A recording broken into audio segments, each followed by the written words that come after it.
Hello, everyone. It's so good to be back with you.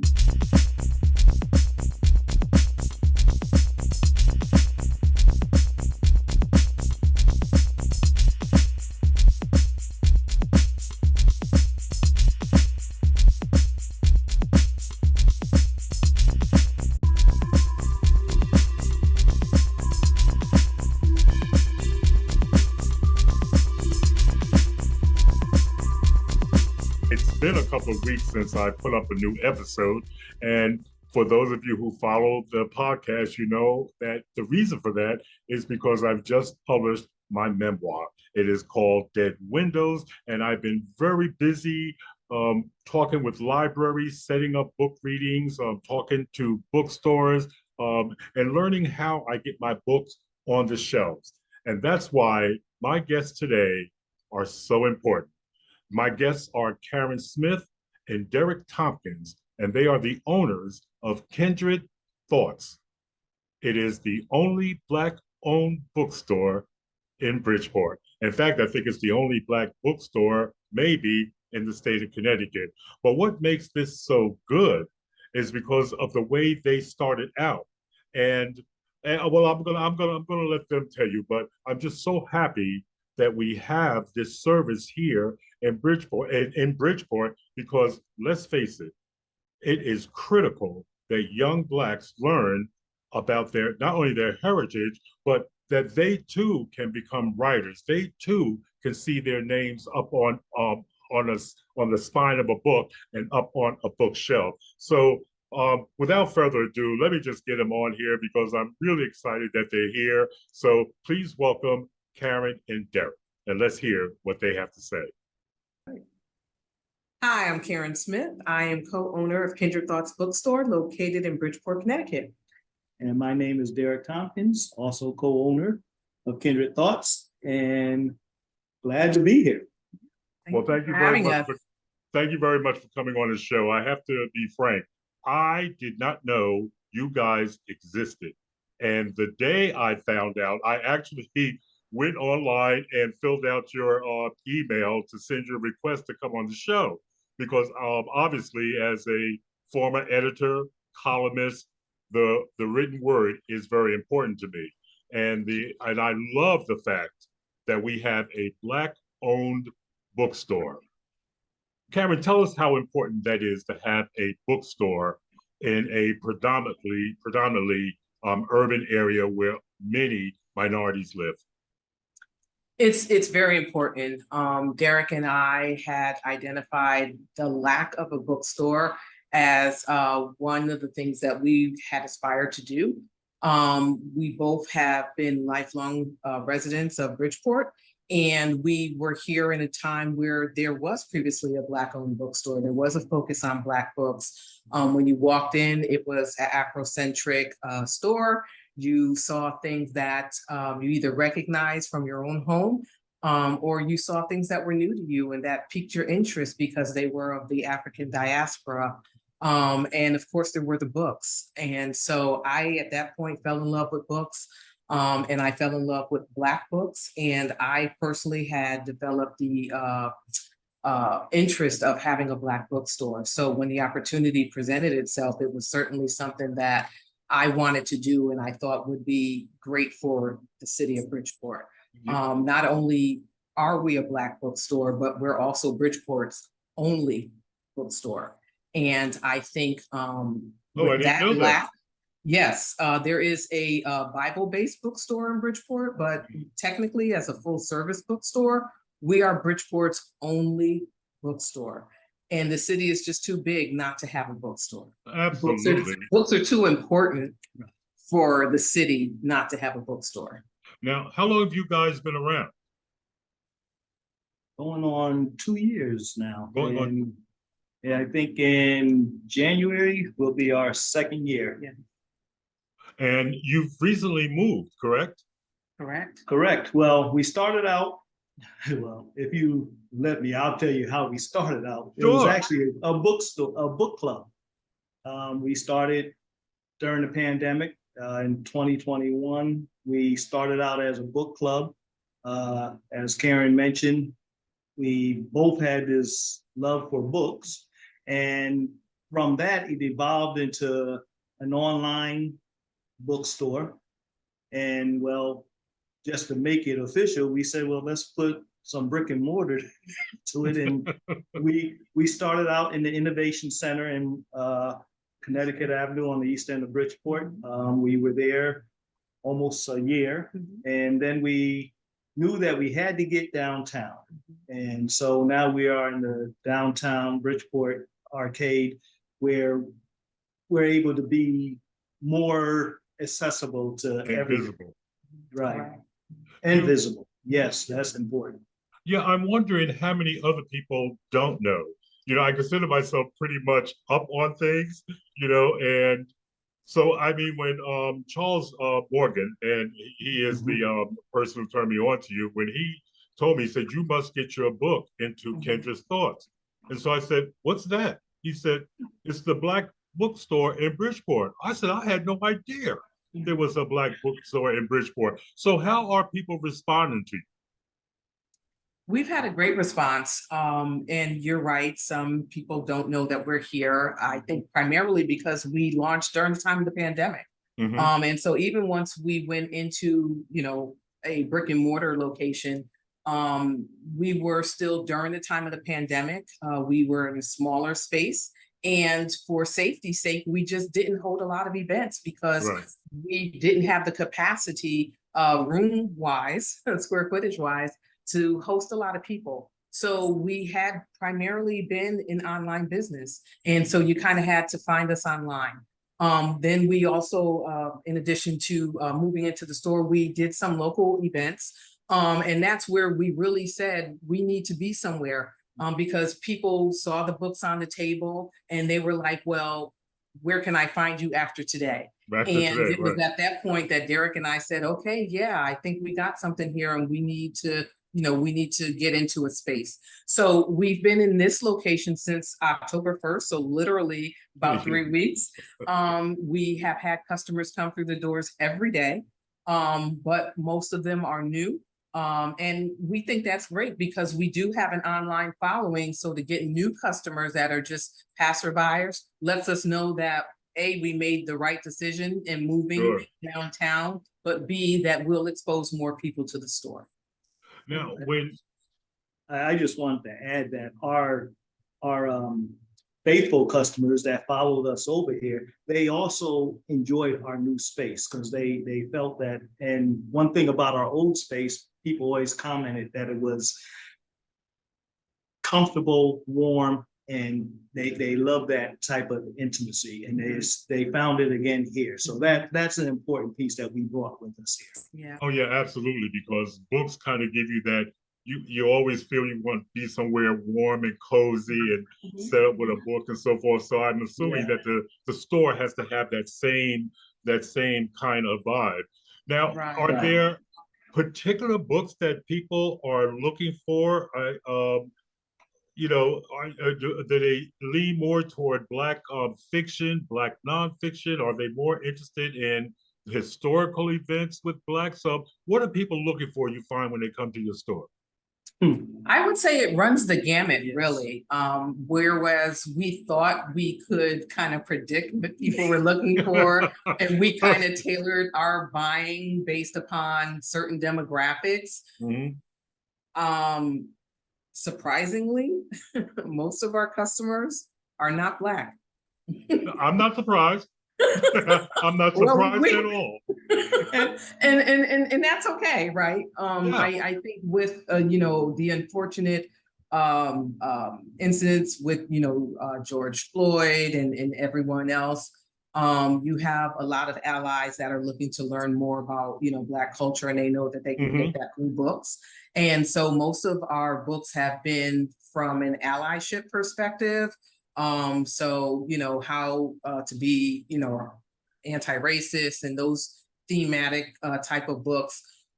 For other customers, there's quite a bit of fiction that they purchase. A lot of science fiction. We've been able to introduce people to the great author Octavia Butler, specifically Kindred. That's in part where the name comes from, of Kindred Thoughts Bookstore. Oh, really? So Okay. we've been able to introduce her as an author to those who are unfamiliar or who just didn't consider sci-fi, especially for Black people. I don't think it's a genre that we naturally gravitate towards. Gravitate toward, right. So yeah, we've been able to, share our love and some of the books that we've read and encourage people to, pick them up, and also just to kind of give us some feedback. So people do come back and say, I really enjoyed this title. I really enjoyed that title. Some people sit and read a few pages in order to make the determination. We just had a girl, she was in eighth grade. And she purchased 3 books that were like couple of hundred pages. They weren't eighth grade books. Not at all. They were adult books, and one of them was on cowboys, Black cowboys.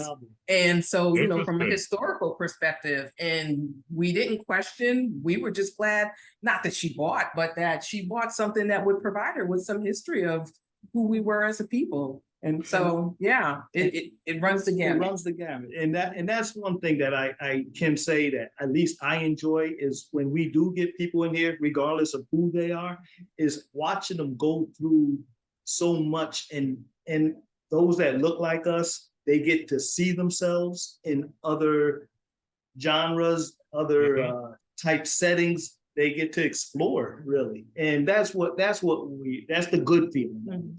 And as we say, our allies that come in, some of them are very purposeful on what they're looking for.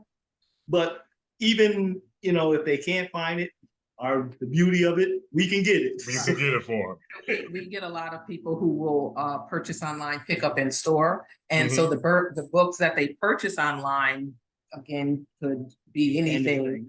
But once they come into the store, they're not put off by the fact that it is a Black bookstore, and they will typically, look around and maybe buy something that's on the shelf. We also, because when we went into our first location, we moved in November. It was cool. So we offered free hot cocoa, free tea. So we would I missed it. Sit and talk, and we plan to do the same thing here. Once it gets a little cooler. Well, it is cold. It's getting there. About, right? It's getting there. Time is flying on. Hence the sweater, right? But yeah. So again, we try to provide them with a feeling of comfort and welcome and everything that has to offer. And great discussion. And we've had discussions with professors from Columbia, Fairfield U, Sacred Heart. People have come into our store and they expected to get a book and leave and find themselves sitting down in one of our chairs and talking. I don't think the idea that it's a Black bookstore puts off anybody. I just don't. I don't see that. In fact, I see many whites trying to pick up and support Black businesses. I think the biggest problem is they don't know that they're Black businesses because there are many whites, and I remember this when I was an editor, and they would say, Mr. Walker, I do want to support Black businesses, but I don't know who, what are the Black businesses? And so, and I understand that. Can you give me an idea of your store? Because you talk about people coming, feeling warm, discussion. So how's your store laid out? Does it have like couches or chairs where people can, sit? How's it laid out? Well, I'll just say there is sitting room. We have pretty comfortable chairs that we have here. It's not a gigantic space, but it is bigger to us. It's gigantic from where we came. But it's a decent sized area. We have several chairs and tables, and usually as proprietors, we don't stand behind the counter. We're really engaging with them. We're talking with them. We sit down with you, and we try to just make our customers feel as though, hey, this is a place for an exchange, whether it's buying a book or whether it's just conversation, just browsing, and we tell about what we read. You tell us about what you. It's rewarding because sometimes it helps me with what's my next read. What's your next read? Yeah, I was going to ask you, do people come in and say, I know this author, is there anything new by him? Or, do they ask about certain authors, or do they ask you for recommendations as to what they should read in fiction, nonfiction? Do they ask that? Yes. All of the above, Yeah. all of the above. And then we have those that are so well read, they want to know, well, do you have the latest title? Or they'll tell us everything that they've read on the shelf and give commentary about that. And, that also helps us because, I mean, Sure. let's face it, we can't read everything that we stock. We try. We try, but, there's also your perspective and then mine may differ. So, again, there's that opportunity to have that dialogue about what you enjoyed about that particular read.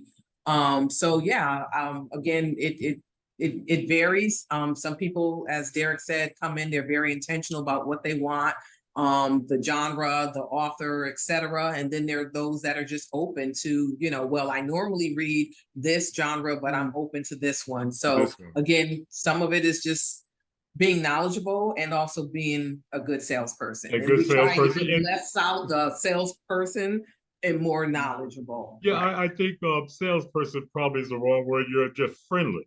Mhm. I think Yes. that's the thing. You're friendly and you have a genuine love for what Mhm. you're doing. And I think that comes across. And it's very interesting that you talked about this young lady that you thought was around in the eighth grade. And Mhm. I, as I when I talked to you last time, I had a very difficult childhood. And Mhm. the library was my escape because I had to beat the truant officer. Those were the days where they actually sent the truant officer to your home. Mhm. And I would hold up in the library. And that's when libraries were really big and they had all these little nooks and crannies that you can go into. And Mhm. when I was 13, I was reading I Claudius, Inside the Third Reich. Didn't understand any of it, but I was reading it. And that's when I discovered James Baldwin and had no idea who he was. I just happened to see one of his books and I picked it up and I started reading. And I actually pay tribute to him in my book because he really lifted me up. At that point, I was so broken down.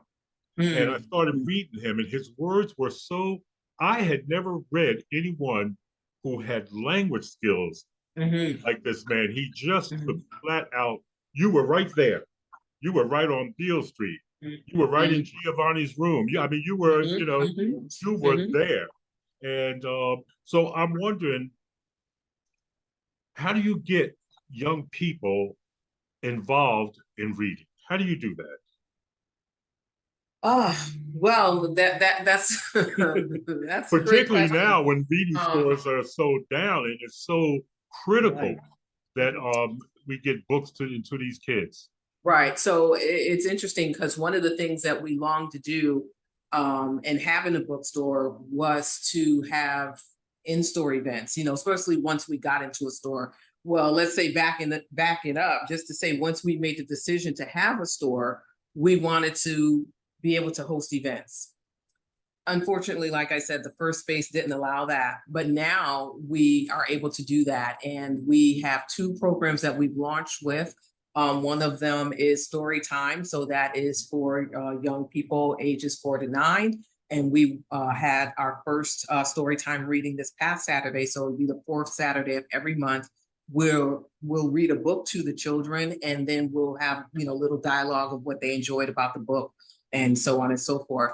But we're also introducing a Reading the Classics series because for authors such as Baldwin and Morrison and Ellison and some of the other great writers of our times, we find, especially on social media, people will drop a quote, when their birthdays come, they'll put up, some sort of post, and when the people die, they'll put up something in remembrance, but they haven't read the works, The works. right? Or it's been so long.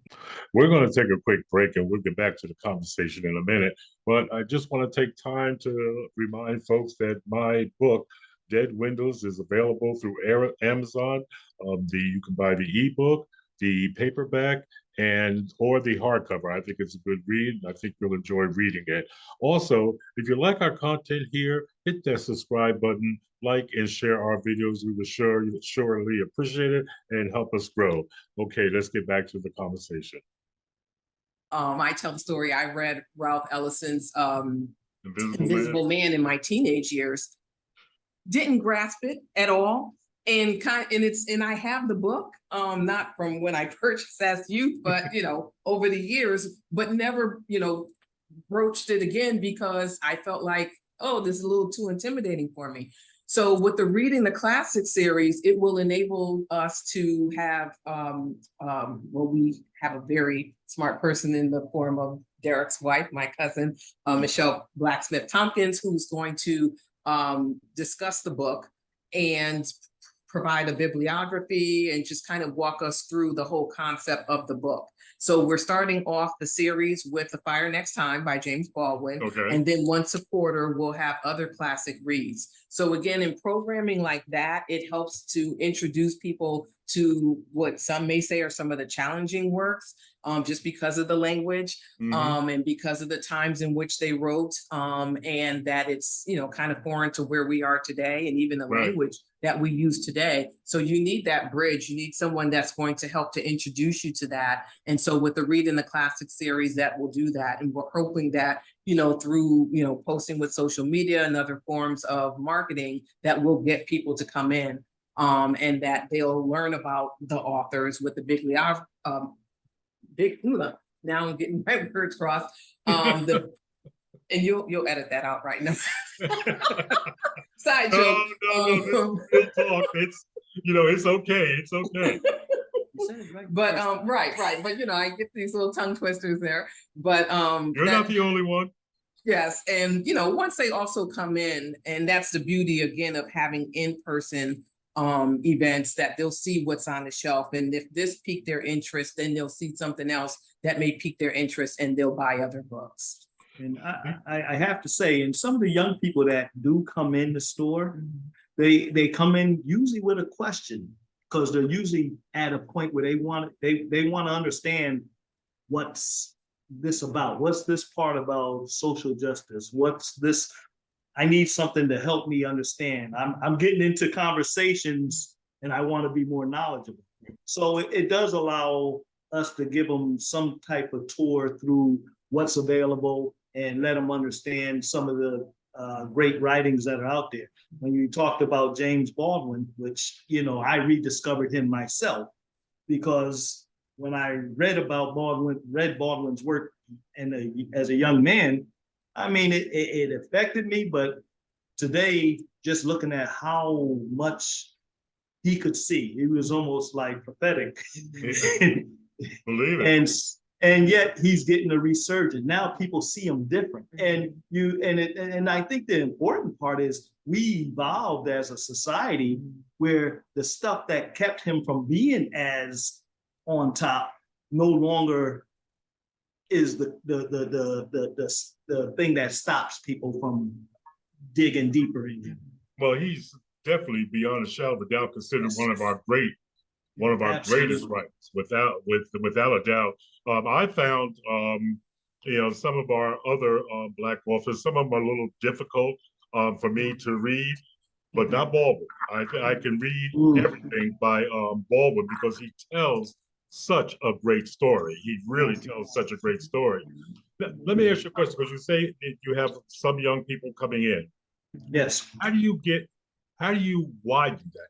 How do you widen that scope and get more young people interested in Black authors? I would think that probably 98%, 99% of the kids in Bridgeport probably don't know that there's a Black-owned bookstore where they could go and get real literature and get real answers about Black literature and so forth. And it's one of the problems I have with Black History Month, because I say we're so hung up on Martin Luther King. It's like that's the only person who he let him be the face. But I'm sure he's turning over in his grave and saying, move on here. Like, I'm tired, right? Everything is Martin Luther King. Martin Luther King is, and with all due respect, and I don't mean to disrespect this man at all, but Mhm. laid a foundation for us. It's time to take that foundation and build. And yet we still, and I blame teachers for this. When I was an editor, they used to get upset with me because I would say, all I see is Martin Luther King and all the Malcolm X, so forth. There are It's thousands. it's lazy. It's laziness. It's a lazy approach to education. It's a lazy approach, on behalf of the media. They don't have to do their homework if they can just, again, call on the one name. And that's, again, not to, belabor the point on the reading the classics, but again, we're in the era where all you have to do is just a simple post and X number of characters and you're woke. Right. You're, or you give the impression that you are. And so again, there is that challenge, right? And it's even more challenging in a city like Bridgeport, where, let's face it, it's not news to anybody, but it's a failing school system. So it's incumbent upon Derek and I to figure out a strategy in which how we're going to educate people, not just that we're here, but on getting them to actually read books. And it was a discussion that he and I were having earlier today, quite frankly, of, when we had our program this past Saturday, there was no Black representation, but at 4 to 7 or 4 to 9, it's not the kids' fault, it's the parents. It's the that parents. didn't, so they may have seen it on social media and they like it, but you then have to take action, but that's, again, a strategy and approach that we're going to have to continue to fine tune. And it may involve us actually going into the schools, maybe parent teacher night, again, now that we're post-COVID and things are opening up, we have to see what we're able to do by way of the Board of Education within the city of Bridgeport, but we're up for the challenge. Yeah, and I think it's a very important challenge too, because a lot of these young Black kids, they simply don't know. It's almost as if they don't feel there's pride in their race, because we're so hung up on slavery and the lack of equal. Everything is a fight to them, Right. So, and I worry about this actually damaging their psyche before they even have a chance to get out there and find out, hey, you can do certain things, you can do this, you can be this. But when you're, when everything about you, I mean, let's say these kids aren't stupid. They hear about the lack of funding for their schools and, no books and so forth and so on. So I think it would be a great idea if teachers were to allow you to come in and talk about books and the knowledge that is there and how it can help them. I think that is critical. But of course, you have to get the parents in. Well, That the parent piece, yes, and the parent piece is so important in trying to help parents understand that just reading to your child at an early age increases where they will be academically later on. And knowing that these little things that we can do, I mean, it doesn't take a lot in the beginning. It's just wanting to put the effort forward. I think me growing up, and I remember the book Snowy Day. It was written by a white man. I can't think of his name now. But anyway, it was the first. Snowy Day is the first book that featured a Black character. And he went through his day, his mother helping him with his mitts. He goes outside and he plays in snow. Snowy Day was like, to me, that was like big, because I found someone that looked like me, that looked like the people in my neighborhood, that looked, and it was something that wasn't on every bookshelf, no matter what store you went into. So is Israel, I can't think of his name. It's going to come to me, of course, afterwards. But the writer wasn't Black. But the key to that is today, you look at our children's bookshelves and you can find yourself. And you can find yourself in any space, and you can see the story and you can read about. So parents are able to give their kids a lot more to open their eyes to, and be able to say, you can dream, you can be, you can, and it's just, and I'm not going to say, because we go to vending events and our children books do go. They go. So, it's like, if sometimes you can't, bring the people in, if we go to them, it seems to work a better. It seems to Yeah. it seems to work, because I was Yes. wondering if maybe for some of the parents who are not well educated, or dropped out. A lot of people have babies young and so forth and so on. They never get to finish their education, and I was wondering if some of them may have been maybe a little intimidated on taking their kid to a bookstore and exposing them to that, because they themselves um, didn't expose themselves to it. And I'm wondering if that is a problem, because I love the Read to Grow programs. I love the reading out loud programs, reading aloud programs. So, Mhm. I just think all of these things are important. So, what's next for you guys? Well, that's a great That's a great question. question. We want to implement more programming. That way we can appeal to a broader swath of people. So we want to have game nights, because again, you may come in looking for a game, but maybe you'll leave with a book. Right. And again, we just want to continue to engage the community, especially now that we're downtown. So we definitely plan to continue to participate in vending events. People may say, well, why would you do that if you have a store? Again, you got to go to where the people are. You have to meet them where they are. And like you said, it takes maybe some of that intimidation factor away. We have T-shirts that we wear. Jeans, we're not all dressed up and looking, like a librarian. And we're cool, we're approachable, or at least we like to think we are. That. But that's the way you have to think. You have to think Right. that. Yeah. You have to think that way. You very much have to meet people where they are. Where they are. And I remember my. Go ahead. Go ahead. I'm sorry. No, I was remembering my first job as a reporter, and I was in pretty much an all-white area, and they weren't responding well to me. And I said to my editor, I said, maybe there's a little racism going on. He said, maybe you're a little too stuffy, James. Take off the tie, loosen, roll up your sleeves. He said, these people, he said, do you see anybody like that? He said, they're all in jeans and broken down sneakers. I went the next time I went to a meeting, put on jeans, t-shirts, sneakers, and they fell all over me. And it taught me a lesson. You have to appeal to them. You can't, Right. they can't be here and you way up here trying to, get them on your side or whatever. Right. Knowing your audience is important regardless of where you are, what the industry is. You always have to know your audience. And so, like I said, we definitely, we love Juneteenth. We're out there for Bridgeport has a very big Juneteenth event. Very successful, very well attended, even from other areas within the state. So we're always out there. There's Black Wall Street. So, there's a lot of opportunities for us to showcase books, and we definitely take advantage of those opportunities. And then we have flyers and things, Like to that. let them know that this is where we are. So again, we definitely try to meet the community where they're at and encourage them to come in and stop by. And if you're here during the winter time, we'll offer you some tea or hot cocoa. If you're here in the summertime and you're sweating, we have cold water for you. And we had cold coffee.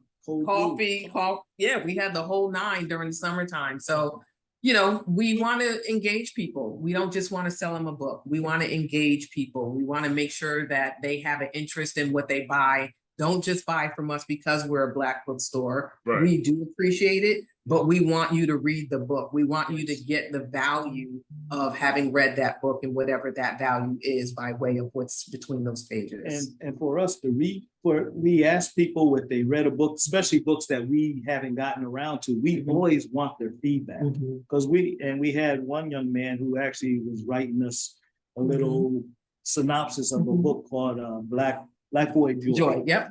And it's several authors that created this book, but he fell in love with this book. And those are type things for me. I know, talking to kids and letting them see that there's a lot to be seen. There's a lot you can explore. Your city doesn't have to be your fort where you can't get outside the walls. So I think that's something that we do as they come in the store. You'll always see us engaging. Well, I I think that's really important because when these young, particularly Black kids, when they come in, they really are looking up to you, and they really want you to point them in the right direction. Because let's face it, when you're young, you're starved for knowledge. You know, your Right. brain is like a sponge. You know, you're Right. starved for knowledge, and a lot of these young kids are not getting it, and you know, they just go stagnant. Their brain just goes stagnant. Well, we are pretty much out of time. So let me ask you guys, is there anything I have not asked you that you want people to know? Just our location, if you want to ask us that. Yes, no, go ahead. Tell us where you're at. Give us your phone number, everything, email, everything. Okay, well, we're located at the Bridgeport Arcade Mall. That's at 1001 Main Street, suite number 8, Bridgeport, Connecticut. Our phone number is 475-282-9050. And You can also find us online at kindredthoughts.shop. So that's KINDREDTHOUGHTS.shop. Millions of titles on our website. Millions of titles. So spans all genres. So again, if you don't see something in store, you can always go online, and online you have the option of shipping direct to home, or you can have it come to the store, avoid the shipping charges, and stop in, get a smile, and have some cocoa. That's right. That's right. And I just like to add that, we recognize that if we get the community to accept us, that's who's going to sustain us, because they have to find us to be just as important in order for us to be able to be sustained in this community. So that's big for us. Both of us having grown up here, we know what it's like and the challenges that come with this growing up. And that's it. I have to tell you, I really am. I'm very happy for you guys. I'm just thrilled that there is a Black bookstore. I will be down to your bookstore, not only for my book, but to come in and support you guys, because I just think that is important. I wish you all the success. Anybody that I talk to that I know is buying books or whatever, believe me when I tell you, I will send them right to you. I think it's so important, particularly in Bridgeport, where positive Black role models are needed and people who show that things can be done. You've been listening to Real Talk, Real People.